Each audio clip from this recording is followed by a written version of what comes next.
I am Dr. Rodolfo Savica. I'm neurologist at the Mayo Clinic, and today we're gonna talk about the study that we recently published on Mayo Clinic Proceedings, entitled High School Football and Late Life Risk of Neurodegenerative Syndromes, 1956-1970. This study explored the role of playing high school football and other sports, and how these sports are having a role in the later life risk of having neurodegenerative diseases, specifically ALS, dementia of all type, and Parkinson's disease.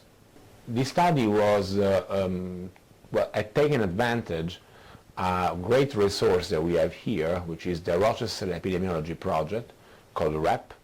Is a medical record linkage system that allows us to look from the date of birth through the date of death, the entire lifespan of all the individuals that are present into this particular system.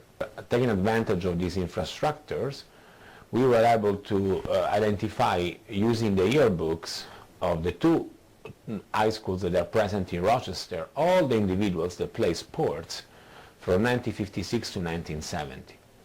And we identified the football players and people that were not playing footballs, namely wrestlers, basketball players, and swimmers. And we compared these two cohorts of people, the one that were playing football versus the one that were not playing football. And we look what happened 30, 40, at times 50 years after they were exposed to the sport. Interestingly, we did not find any increased risk of Parkinson's disease, ALS, or dementia in people that were playing football as compared to people that were not playing football.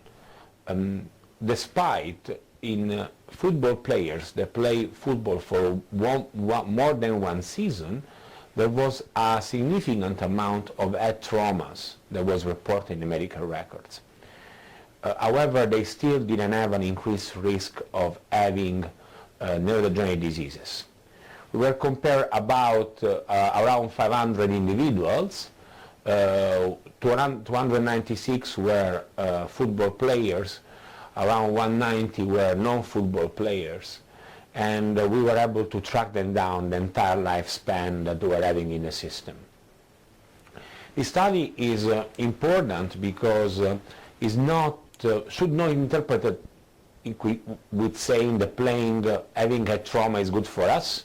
On the contrary, the data on a disease called chronic traumatic encephalopathy on the young athletes are basically irrefutable and are present in the literature. But this is telling that playing football in that particular era is not increasing the risk of having these conditions. And in general, playing sport may have a protective role for some diseases.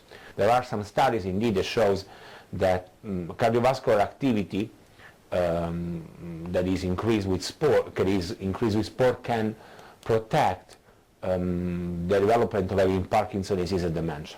In that particular individual that plays sport, high school sport in that particular time, there's not an increased risk of having this condition.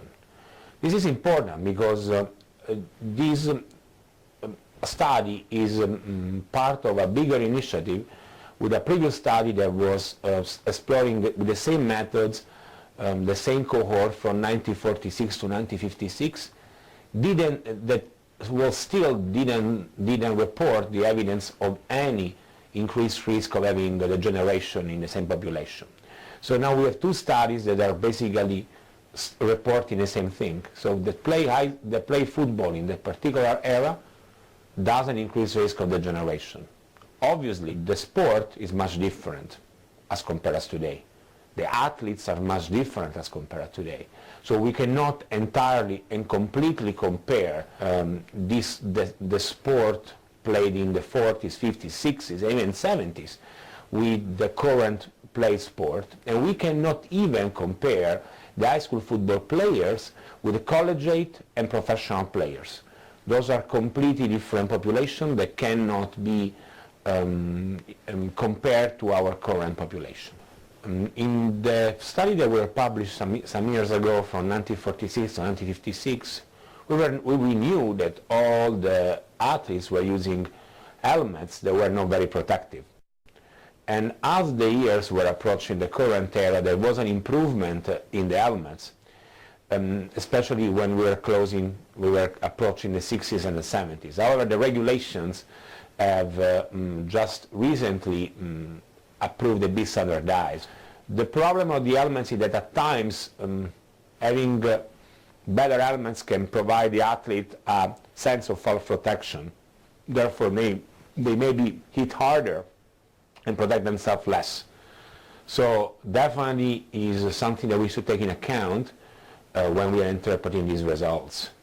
We hope you found this presentation from the content of Mayo Clinic Proceedings valuable. Our journal's mission is to promote the best interests of patients by advancing the knowledge and professionalism of the physician community. If you are interested in more information about us, our homepage is www.mayoclinicproceedings.org. There you will find access information for our social media content, such as additional videos on our YouTube channel or journal updates on Facebook. You can also follow us on Twitter. More information about healthcare at Mayo Clinic is available at www.mayoclinic.org.